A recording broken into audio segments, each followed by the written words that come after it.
Welcome to Tradespoon. My name is Vlad Karpel. I'm CEO and founder of Tradespoon, and today I'd like to talk about volatility skew. Let's take a look. What is a volatility skew, and why is this important?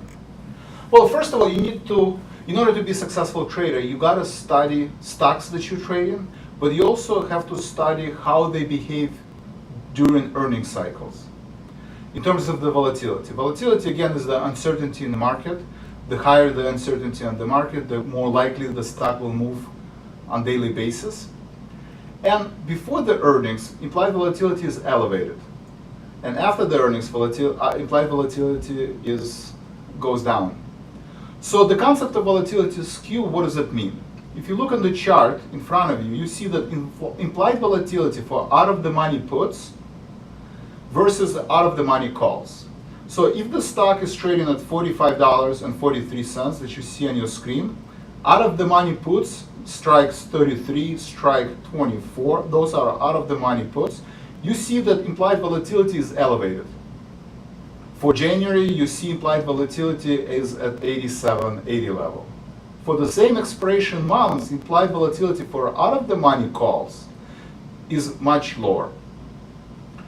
So that's what volatility skew means, that for the same equidistant price from where the underlying stock is trading, out-of-the-money puts have higher demand than out-of-the-money calls. That means their implied volatility is elevated. You also see that the front month's implied volatility versus back month's implied volatility is also different. You see that the implied volatility for August is higher than the implied volatility for November. And implied volatility for June is higher than July, and that is due to some kind of binary events that are happening in the market. So you need to understand the existence of a volatility skew, that there can be higher demand for out-of-the-money puts than for out-of-the-money calls, or that the implied volatility for the front months might be higher than the implied volatility for the back months. So based on this information, why is this important? Well, often higher demand for puts, meaning that there is a higher difference in volatility. That means that even the market sells off, there is more demand for the puts, and that's why implied volatility for the puts is higher.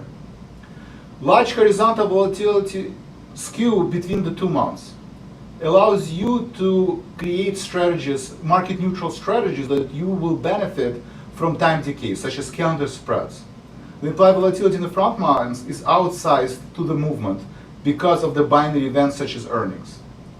This provides an opportunity to buy options at a cheaper price and take advantage of volatility potentially increasing thereafter. And that's what calendar spreads are. You buy in the back months and you sell in the front months because of the higher time decay, and there is a higher discrepancy between the implied volatility. You benefit when implied volatility rises and you are already trading calendar spreads, right? There's a binary event happen, implied volatility in the front months is higher, you sell in that, and you're hedging yourself by buying the back-end months for the same strike price, but the implied volatility is lower. And you are betting that implied volatility will revert to its mean. You can find out more information if you visit tradespoon.com webinars, and you can also follow us on social media. Thank you.